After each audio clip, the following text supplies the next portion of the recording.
आज क्या सिचुएशन है? आज सिचुएशन है जी, पाकिस्तान के फॉरेन रिजर्व्स जो हैं, पाकिस्तान के जो रिजर्व्स हैं वो पाकिस्तान की तारीख के हाईएस्ट हैं, 22 अरब पे बैठे हैं। आज सिचुएशन ये है कि पाकिस्तान की एक्सपोर्ट लगातार ऊपर जा रही है। आज आपका करंट अकाउंट डेफिसिट कंट्रोल में है। लेकिन आज बताया जाता है कि इकॉनमी की सिचुएशन बहुत बुरी है, जब इकॉनमी नून लीग के जमाने से डबल बेहतर है कोविड के बावजूद। तो हमें रोज शाम को बताया जाता है कि इकॉनमी बहुत बुरी है। अब प्राइम मिनिस्टर इमरान खान ने अभी तक किया क्या है? शुगर सेक्टर जो एक माफिया बन चुका था, कैमरास लगाए। अगला सवाल होगा फायदा क्या हुआ? टैक्स डबल कलेक्ट हो गया, होना नहीं है, हो चुका है। डबल पैसा कलेक्ट हो चुका है। टबैको के ऊपर ट्रैक एंड ट्रेस सिस्टम लगाया, बड़े सालों से लगाने की कोशिश की जा रही थी, हमने लगाया। मुराद सईद को शाबाश, जिन्होंने आज भी सुबह बताया, पहले भी, कि वही सड़क उतने ही किलोमीटर उससे बेहतर क्वालिटी 8-10 साल के बाद आधी कीमत पे बन रहे हैं, 25% कम रेट पे बन रहे हैं, 30%, 50% कम रेट पे बन रहे हैं। इसका मतलब कोई खा रहा था ये सारा पैसा।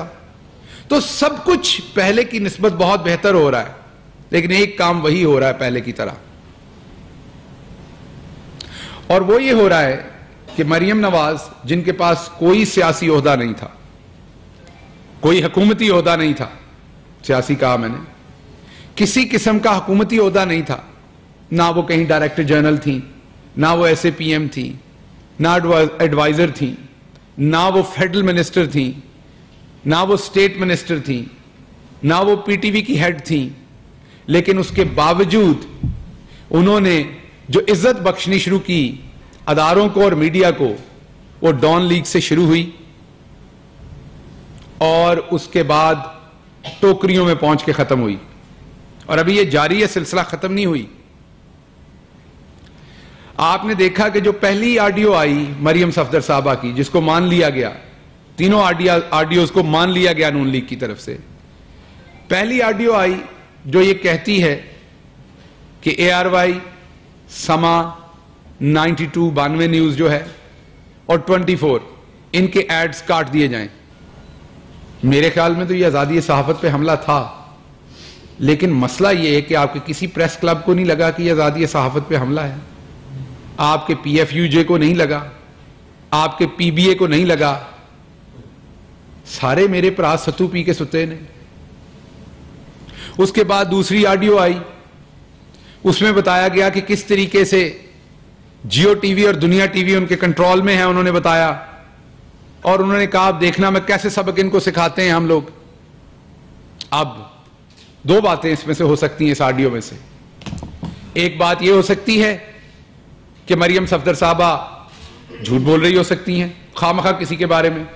जैसे मैं क्लेम करूं कि आप मेरे साथ मिले हुए हैं, बस मिलकर रिपोर्ट करेंगे हम, तो अगर मरियम सफदर साहबा झूठी हैं तो सहाफती तकाजों के मुताबिक इन चैनल्स को फौरी तौर पर मरियम सफदर साहबा को या तो डेफेमेशन का नोटिस भेजना चाहिए था, और चलें अगर आप ये कहते हैं कि जी हमारी सोसाइटी में कई लोग ऐसे ही बात कर जाते हैं, तो कम से कम एक खत लिखना चाहिए था, एक ओपन लेटर, कि आप हमारा नाम इस्तेमाल कर रही हैं, हमारे इदारे आपके साथ नहीं मिले हुए, हम पाकिस्तान तहरीक-ए-इंसाफ पे कंस्ट्रक्टिव क्रिटिसिज्म करेंगे, करते हैं, आइंदा भी करेंगे, हम आपके साथ नहीं मिले हुए, हमें डिफेम मत कीजिए और अपनी स्टेटमेंट वापस लीजिए, क्योंकि वो मान चुके हैं कि हमारी ऑडियो है। लेकिन आजकल सत्तू हुंदे नहीं है, बस सत्तू पी के सुते हैं सारे सर्दियां भी। किसी ने जवाब नहीं दिया। जियो टीवी एक मोतबर अदारा है, दुनिया टीवी एक मोतबर अदारा है, किसी ने इस पे बात करने की जिसारत नहीं की। अब रही सही कसर बिल्कुल पूरी हो गई। वो मोहतरमा जिनके पास कोई ओहदा नहीं था, उन्होंने देखिए किस तरीके से एक फेडरल मिनिस्टर एडवाइजर को या मिनिस्टर को, या उस टाइम वो सेनेटर थे तो मिनिस्टर थे, उनको कैसे लीश डाल के पकड़ा हुआ है हाथ में, और वो जी मैं जी कर रहे हैं, और उनसे इंस्ट्रक्शंस ले रहे हैं कि फलाने को मैंने हटा दिया, फलाने को लगा दिया। अब उसमें सबसे ज्यादा मुझे तकलीफ हुई है जो लफ्ज हसन निसार साहब के बारे में बोले गए, सीनियर हैं, बुजुर्ग हैं, उम्र में बड़े हैं।